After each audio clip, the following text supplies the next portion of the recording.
आज का हमारा मैप फ्रांसीसी क्रांति के समय यूरोप में जो राजनीतिक दशा या स्थिति थी उसके बारे में है। तो सबसे पहले हम यूरोप के विभिन्न देशों की जो सीमाएं हैं वो बनाएंगे। यहाँ से पुर्तगाल, ये है पुर्तगाल, फिर इन दोनों छोरों को मिलाने पर ये सीमा जो निर्धारित हुई तो ये है स्पेन। इसको हम स्पेन बोलेंगे। स्पेन, ये है पुर्तगाल, स्पेन, पुर्तगाल। उसके बाद इटली। इटली का जो उत्तरी हिस्सा है जहाँ पिडमांट, लोम्बार्डी, वेनेसिया आदि राज्य स्थित थे,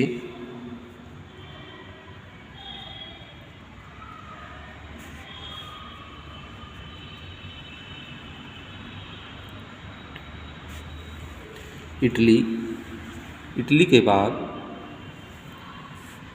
इसके उत्तर में स्विट्ज़रलैंड,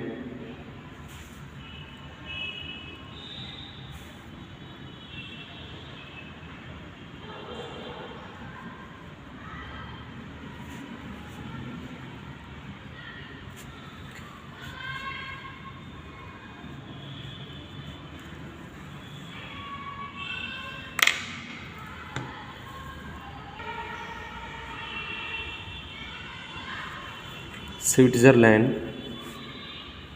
को यहाँ से बीच से काट देंगे। ये हिस्सा होगा स्विट्ज़रलैंड का, ये हिस्सा होगा इटली का, और इधर से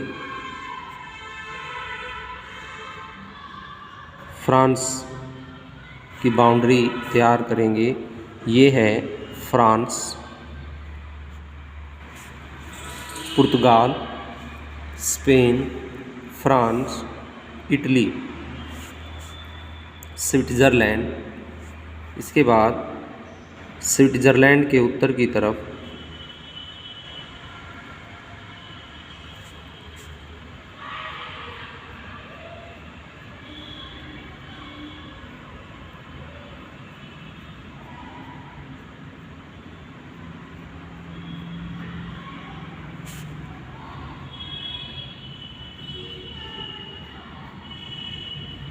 ये जर्मनी,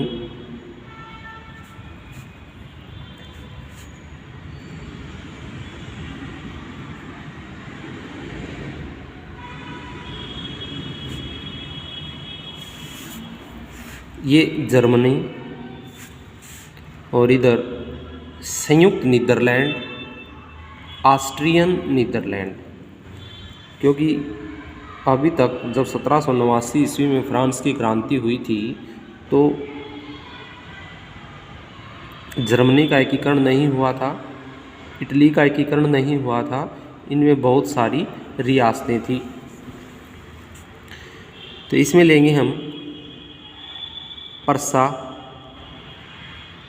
जर्मनी न लिखकर हम लिखेंगे पर्सा रियासत।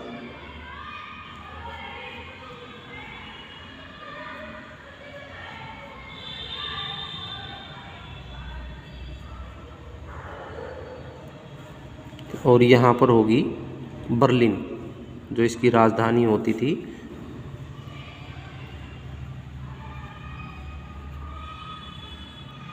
बर्लिन, पर्सा पूरा साम्राज्य और बर्लिन इसकी राजधानी। इसके अतिरिक्त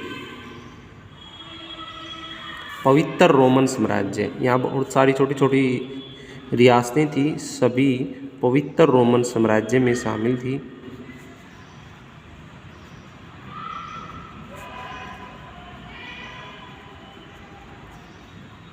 पवित्र रोमन साम्राज्य। पवित्र रोमन साम्राज्य का जो अर्थ था वो जिसमें पर्सा, ये पूरा एरिया, और ऑस्ट्रिया हंगरी भी शामिल था। तो ऑस्ट्रिया हंगरी की बाउंड्री हम बनाएंगे।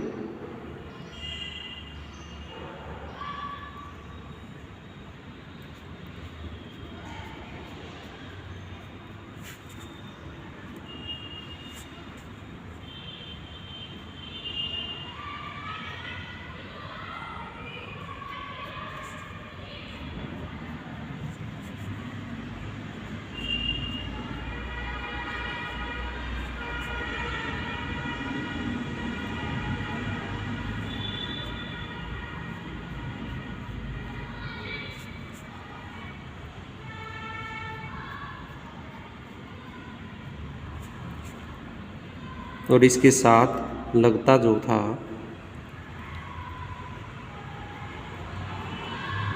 ये था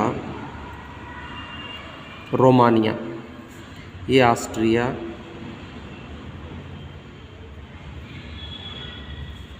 हंगरी, ये पूरा जो एरिया है ये ऑस्ट्रिया हंगरी के लिए, ये रोमानिया, इसको बोलेंगे रोमानिया। ये काला सागर,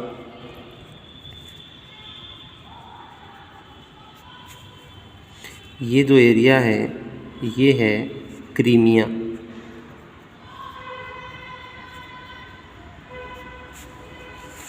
ये वाला क्रीमिया। इसके अतिरिक्त ये नीचे वाला जो एरिया है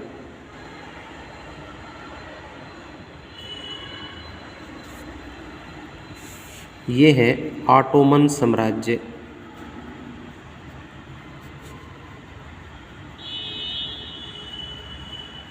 इसमें यहाँ पर था ऑटोमन साम्राज्य, रूस,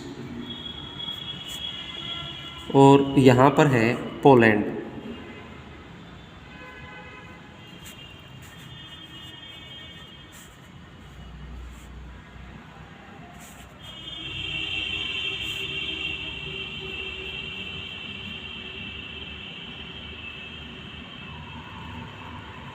ये एरिया हो गया पोलैंड का।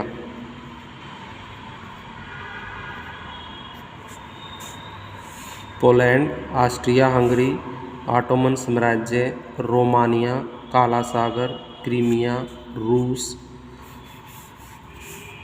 यहाँ पर जर्मनी के हमने विभिन्न पार्ट दिखाए हैं। इसके अतिरिक्त इटली को भी हम विभिन्न रियासतों में बांटेंगे, जिसके कुछ के नाम हमने यहाँ पर लिखे हैं: वेनेसिया, लोम्बार्डी, परमा, मोडेना, लूका, टस्कनी। कुछ रियासतों के नाम हम यहीं पर लिख देंगे साथ के साथ। जैसे ये नीचे की तरफ सिसिली, ये था सिसिली राज्य, और ये था नेपल्स, सिसिली के साथ नेपल्स।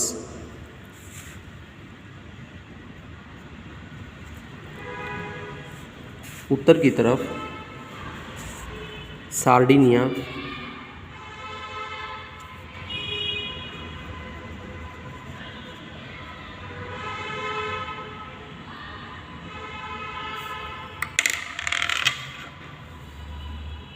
ये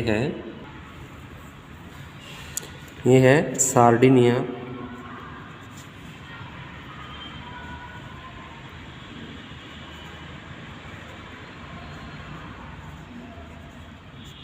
सार्डिनिया, ये है कोर्सिका,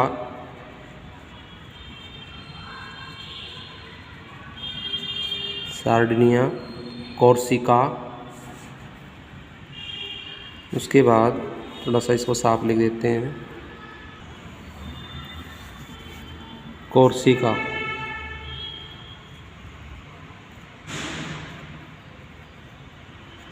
कोर्सिका राज्य। उसके बाद इधर आ जाते हैं, सार्डिनिया का एक हिस्सा था पिडमांट, ये है पिडमांट। ये है वेनेसिया, सॉरी जेनेवा, ये है जेनोवा, सार्डिनिया, पिडमांट, इसको लिखेंगे पिडमांट।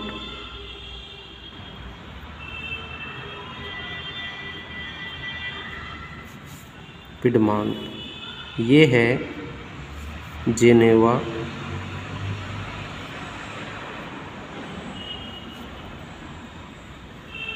इसके अतिरिक्त इधर हैं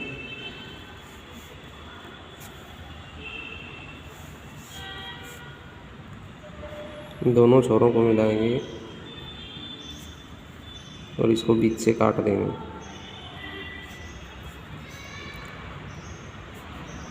एक यहाँ से सीधा नीचे की तरफ लेके आएंगे,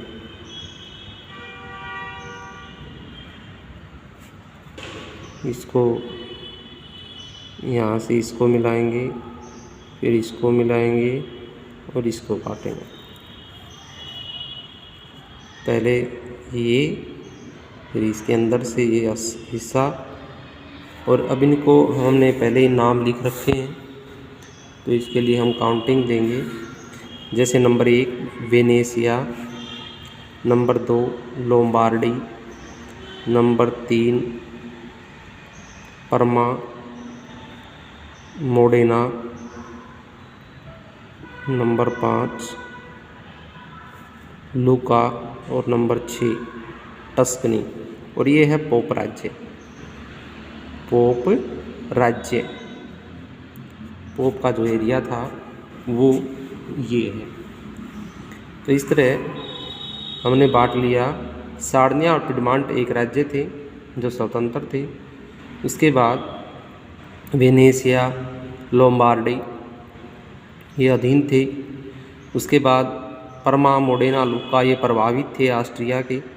पोप राज्य, पोप का जो क्षेत्र था नेपल्स और सिसिली में बुर्बो वंश का राज्य था। तो इटली अलग अलग टुकड़ों में बटा हुआ था। ऐसे ही जर्मनी भी बटा हुआ था। तो इस तरह इसके बाद इधर आता है आयरलैंड, ये है स्कॉटलैंड,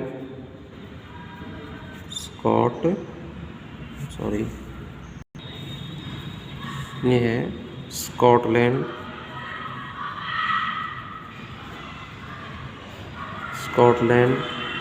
आयरलैंड,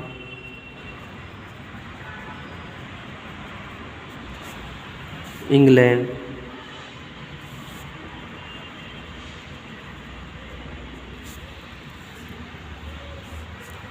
इसके बाद हम लिखेंगे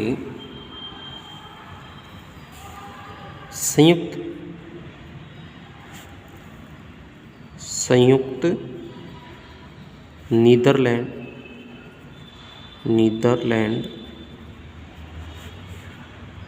ये है ऑस्ट्रियन,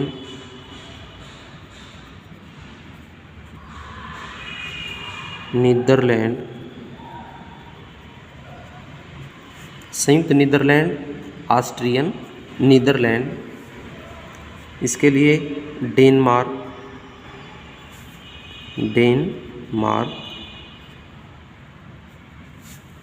तो इस तरह। उसके बाद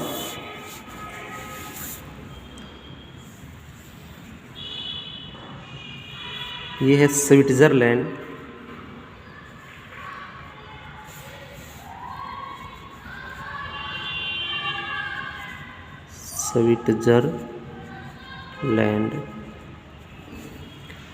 स्विट्ज़रलैंड,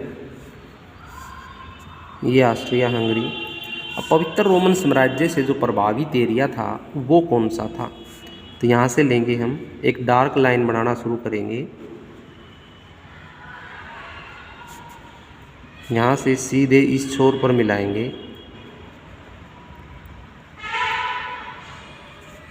उसके बाद इस एरिया लाइन को डार्क बनाएंगे।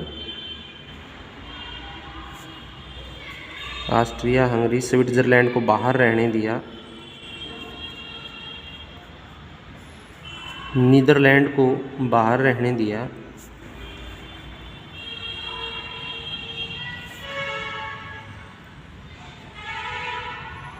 और ये जो एरिया हमारा तैयार हो गया, नज़दीक से देख सकते हैं, ये यहाँ से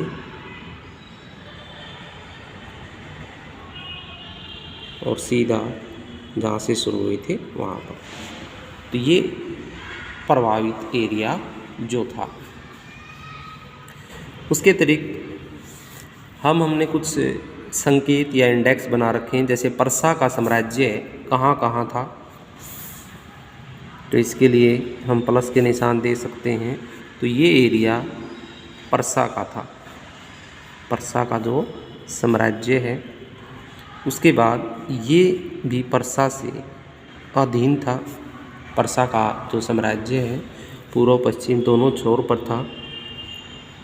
उसके बाद दूसरा कॉलम है ऑस्ट्रिया हंगरी साम्राज्य, इस पर हम छोटे छोटे पॉइंट देंगे। ऑस्ट्रिया हंगरी का जो साम्राज्य था वो कहाँ कहाँ था।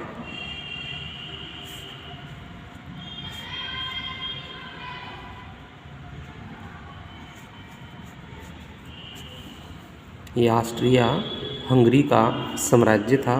तो इस तरह हमारा जो मैप है वो कंप्लीट हो गया है। जैसे सबसे पहले हम बनाएंगे पुर्तगाल, स्पेन, फ्रांस, फ्रांस के बाद इटली, स्विट्ज़रलैंड, जर्मनी, संयुक्त Netherlands, Austrian Netherlands, Austria Hungary, Austria Hungary, Romania, Poland, रूस, क्रीमिया, काला सागर, कैस्पियन सागर, कैस्पियन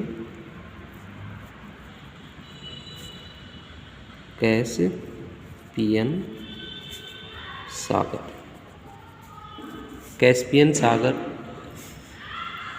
एशिया,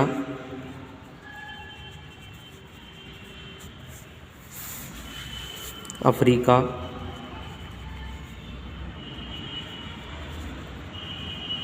भूमध्य सागर,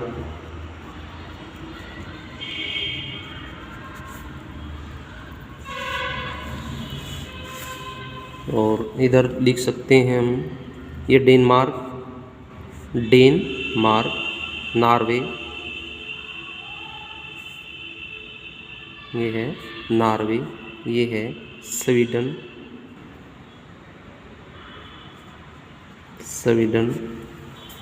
बाल्टिक सागर, फिनलैंड। लेकिन ये एरिया बनाना ज़रूरी है ये। इसके बाद तीसरा पॉइंट हम लेते हैं राजधानियाँ, कि राजधानियाँ कहाँ कहाँ हैं। जैसे लिस्बन पुर्तगाल की राजधानी, यहाँ पर हमने लिया लिस्बन, यहाँ पर बनाया लिस्बन। इसके लिए लिखेंगे लिस्बन, ये है लिस्बन। ये स्विट्ज़रलैंड हमने इसके लिए लिखा था। अब यहाँ पर स्पेन की राजधानी मैड्रिड,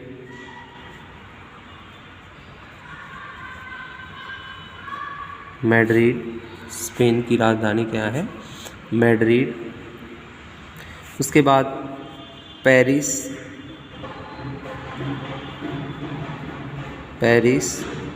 ये पेरिस के लिए है। लंदन,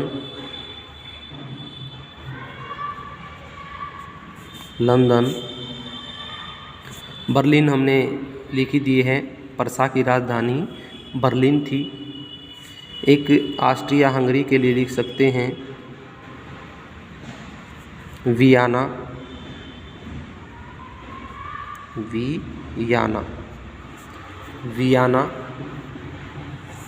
रोम। तो इस तरह हमने परसा साम्राज्य दर्शा दिया है, ऑस्ट्रियन हंगरी साम्राज्य दर्शा दिया है, राजधानियाँ बताई हैं। इटली के जो छोटे छोटे राज्य बने हुए थे, वेनेशिया, लोम्बार्डी, परमा, मोडेना, यहाँ पर ये लाइन है, ये दोनों, और इधर से ये लुका यहाँ ऊपर, नीचे नीचे तक, और ये एरिया है टस्कनी। ये रोमेगना, पोप राज्य, नेपल्स, सिसिली, सार्डिनिया, पिडमांट, कॉर्सिका। तो इस तरह हमारा ये मैप कंप्लीट हो गया है।